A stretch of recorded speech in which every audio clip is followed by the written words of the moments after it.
A paz do Senhor, bom dia, sejam bem-vindos, bem-vindas à leitura bíblica de hoje. Vamos hoje começar a carta do apóstolo Paulo aos irmãos da igreja lá em Roma. Lembrando que na terceira viagem missionária do apóstolo Paulo, você vê ele indo em direção a Roma. Tudo isso acontece quando ele volta da sua segunda viagem missionária, que ele estava na Grécia, ele retorna a Jerusalém, e em Cesareia Marítima, o profeta Ágabo diz que em Jerusalém ele seria açoitado, preso, etc. E é exatamente isso que acontece. E aí ele é preso, aí ele é mandado para Cesareia Marítima, fica ali um tempo, dali ele embarca no navio em direção a Roma. No meio do caminho tem um naufrágio, e depois finalmente ele chega a Roma, e ali ele passa um tempo antes da sua morte, e ali ele escreve algumas cartas, ali ele escreve muitas coisas e pode testemunhar lá na capital do Império Romano. E esse livro é uma bênção. A carta, do apóstolo Paulo aos irmãos de Roma, melhor dizendo, não livro, a carta, ela é maravilhosa, ela vai falar da graça, ela vai falar assim, de essa junção de fatores em Cristo, é maravilhoso. Nós vamos ler ela, tá bom, gente? Olha lá, ó, ele vai focar bem essa questão da graça e da lei aqui, e vai ser uma benção a leitura. Eu peço que o Espírito Santo te visite agora e que ele te abençoe nessa leitura. Vamos então começar. Deixa eu tomar água aqui. Romanos capítulo 1. Eu, Paulo, escravo de Cristo Jesus, chamado para ser apóstolo e enviado para anunciar as boas novas de Deus, escrevo esta carta. Deus prometeu as boas novas muito tempo atrás nas Escrituras Sagradas, por meio de seus profetas. Elas se referem a seu filho, que, como homem, nasceu da linhagem de Davi, e, quando o poder do Espírito Santo o ressuscitou dos mortos, foi demonstrado que ele era o Filho de Deus. Ele é Jesus Cristo, nosso Senhor. Por meio dele recebemos graça e a autoridade, como apóstolos, de chamar os gentios de toda parte a crer nele e lhe obedecer, em honra ao seu nome. E vocês estão entre esses gentios, chamados para pertencer a Jesus Cristo. Escrevo a todos vocês que estão em Roma, amados por Deus e chamados para ser seu povo santo. Que Deus, nosso Pai, o Senhor Jesus Cristo, lhes dê em graça e paz. Antes de tudo, quero dizer que, por meio de Jesus Cristo, agradeço a meu Deus por vocês, pois sua fé nele é comentada em todo o mundo. O Deus a quem sirvo, em meu espírito, anunciando as boas novas a respeito de seu Filho, sabe como nunca deixo de me lembrar de vocês em minhas orações, sempre pedindo, se for da vontade de Deus, uma oportunidade de ir vê-los. Desejo muito visitá-los, a fim de compartilhar com vocês alguma dádiva espiritual que os ajude a se fortalecerem. Quando nos encontrarmos, quero encorajá-los na fé, e também quero ser encorajado por sua fé. Quero que saibam, irmãos, que muitas vezes planejei visitá-los, mas até agora fui impedido. Meu desejo é trabalhar entre vocês e ver frutos espirituais como tenho visto entre outros gentios, pois sinto grande obrigação, tanto para com os gregos como com os bárbaros, tanto para com os instruídos como os não instruídos. Por isso, aguardo com expectativa para visitá-los, a fim de anunciar as boas novas também a vocês em Roma. Pois não me envergonho das boas novas a respeito de Cristo Jesus, que são o poder de Deus em ação para salvar todos os que creem. Primeiro os judeus e também os gentios. As boas novas revelam como opera a justiça de Deus, que, do começo ao fim, é algo que se dá pela fé. Como dizem as Escrituras, o justo viverá pela fé. Aqui ele está se referindo a um texto de Abacuque 2,4, Abacuque, 2,4, onde fala sobre isso daí. Versículo 18: Assim, Deus mostra do céu sua ira contra todos que são pecadores e perversos, por sua maldade impedem que a verdade seja conhecida. Sabem a verdade a respeito de Deus, pois Ele a tornou evidente, por meio de tudo que Ele fez desde a criação do mundo. Podem perceber claramente seus atributos invisíveis, seu poder eterno e sua natureza divina. Portanto, não tem desculpa alguma. Sim, eles conheciam algo sobre Deus, mas não o adoraram, nem lhe agradeceram. Em vez disso, começaram a inventar ideias tolas, e com isso sua mente ficou obscurecida e confusa. Dizendo-se sábios, tornaram-se tolos. Trocaram a grandeza do Deus imortal por imagens de seres humanos mortais, bem como de aves, animais e répteis. Por isso, Deus os entregou aos desejos pecaminosos de seu coração. Como resultado, praticaram entre si coisas desprezíveis e degradantes com o próprio corpo. Trocaram a verdade sobre Deus pela mentira. Desse modo, adoraram e serviram coisas que Deus criou, em lugar do Criador, que é digno de louvor eterno. Amém. Por isso, Deus os entregou a desejos vergonhosos. Até as mulheres trocaram sua forma natural de ter relações sexuais por práticas não naturais. E os homens, em vez de ter relações sexuais normais com mulheres, arderam de desejos um pelos outros. Homens praticaram atos indecentes com outros homens e, em decorrência desse pecado, sofreram em si mesmos o castigo que mereciam. Uma vez que consideraram que conhecer a palavra de Deus era algo inútil, o próprio Deus os entregou a um inútil modo de pensar, deixando que fizessem coisas que jamais deveriam ser feitas. A vida deles se encheu de toda espécie de perversidade, pecado, ganância, ódio, inveja, homicídio, discórdia, engano, malícia, fofoca. Espalham calúnias, odeiam a Deus, são insolentes, orgulhosos e arrogantes. Inventam novas maneiras de pecar e desobedecem a seus pais. Não têm entendimento, quebram suas promessas, não mostram afeição nem misericórdia.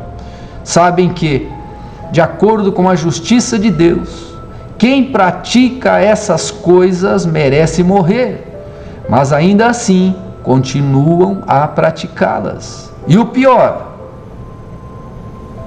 incentivam outros também a fazê-lo. Se você está vendo alguma coincidência, se algo está lhe chamando a atenção, não é mera coincidência. Eu gostei dessa parte aqui que ele fala, que inventam novas formas de pecar, novas maneiras. Parece que nós estamos vendo esse tipo de coisa acontecendo nos nossos dias, né? Misericórdia. Capítulo 2. Talvez você pense que pode condenar esses indivíduos, mas é igual a eles e não tem desculpa. Quando diz que eles deveriam ser castigados, condena a si mesmo, porque você, que julga os outros, pratica as mesmas coisas. E sabemos que Deus, em sua justiça, castigará todos que praticam tais coisas. uma vez que você julga outros por fazerem essas coisas, o que leva a pensar que evitará o julgamento de Deus ao agir desta maneira? Não percebe quanto Ele é bondoso, tolerante e paciente com você? Não vê que essas manifestações da bondade de Deus visam levá-lo ao arrependimento? Mas, por causa de seu coração rebelde, você se recusa a abandonar o pecado, acumulando ira sobre si mesmo, pois o dia da ira se aproxima, quando o justo juízo de Deus se revelará. Ele julgará cada um de acordo com seus atos, dará vida eterna àquele que, persistindo em fazer o bem, buscam glória, honra e imortalidade. Mas derramará ira e indignação sobre os que vivem para si mesmos e se recusam a obedecer à verdade e preferem entregar-se a uma vida de perversidade. A todos que praticam o mal, Ele trará aflição e calamidade, primeiro para os judeus e também para os gentios.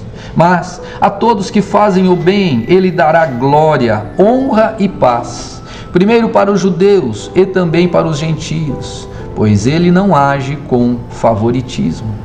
Assim, todos os que pecarem, mesmo não tendo a lei escrita de Deus, serão destruídos, e todos os que pecarem estando sob a lei de Deus, de acordo com essa lei, serão julgados. Pois o simples ato de ouvir a lei não nos torna justos diante de Deus, mas sim a obediência à lei é que nos torna justos aos olhos dele. Até mesmo os gentios que não têm a lei escrita, quando obedecem a ela instintivamente, mostram que conhecem a lei, mesmo não a tendo. Demonstram que a lei está gravada em seu coração, pois sua consciência e seus pensamentos os acusam ou lhes dizem que estão agindo corretamente. Isso se confirmará no dia em que Deus julgar os segredos de cada um por meio de Cristo Jesus, de acordo com as boas novas que anuncio. Você se diz judeu? Se apoia na lei de Deus e se orgulha de seu relacionamento especial com Ele. Conhece a vontade de Deus, sabe o que é certo, porque foi instruído em sua lei. Está convencido de que é guia para os cegos e luz para os que estão perdidos na escuridão. Considera-se capaz de instruir os ignorantes e ensinar os caminhos de Deus às crianças. Está certo de que a lei de Deus dá pleno conhecimento e verdade. Pois bem, se você ensina a outros, por que não ensina a si mesmo? Diz a outros que não roubem, mas você mesmo rouba? Afirma que é errado cometer adultério, mas você mesmo adultera? Condena a idolatria, mas você rouba objetos dos templos? Você que tanto se orgulha de conhecer a lei, desonra a Deus, desobedecendo à lei? Não é de admirar que as Escrituras digam: os gentios blasfemam o nome do Senhor por causa de vocês. A prática judaica da circuncisão só tem valor se você obedece à lei de Deus. Mas se você, que é circuncidado, não obedece à lei de Deus, não é diferente de um gentio incircuncidado. E, se os incircuncidados obedecerem à lei de Deus, acaso não serão também considerados circuncidados? De fato, os gentios incircuncidados que cumprem a lei de Deus condenarão você, judeu, que é circuncidado e tem a lei de Deus, mas não a obedecem. Por ser judeu exteriormente ou ser circuncidado, não torna ninguém judeu de fato. Judeu verdadeiro é quem o é no íntimo, e circuncisão verdadeira é a de coração, feita pelo Espírito Santo, e não pela letra da lei, recebendo assim a aprovação de Deus e não das pessoas. Capítulo 3, vamos ouvir agora da fidelidade. Veja que aqui há uma acusação do apóstolo Paulo a essas formas de agir e entender. Agora vamos ver a fidelidade de Deus. Então, qual é a vantagem de ser judeu? A circuncisão tem alguma vantagem? Sim, há muitos benefícios. Em primeiro lugar, aos judeus foi confiado toda a revelação de Deus. É verdade que alguns deles foram infiéis, mas isso significa que Deus será infiel? De maneira nenhuma. Ainda que todos sejam mentirosos, Deus é verdadeiro e as Escrituras dizem a seu respeito: será provado que tens razão no que dizes, e ganharás tua causa no juízo. Alguém poderia dizer: mas nosso pecado não cumpre um bom propósito, ajudando os outros a verem como Deus é justo? Não é injustiça, portanto, Deus nos castigar? Estou seguindo o ponto de vista humano. Claro que não. Se fosse assim, como Deus poderia julgar o mundo? Alguém poderia argumentar ainda: mas por que Deus me condena como pecador, se minha mentira ressalta a sua verdade e ele traz mais glória?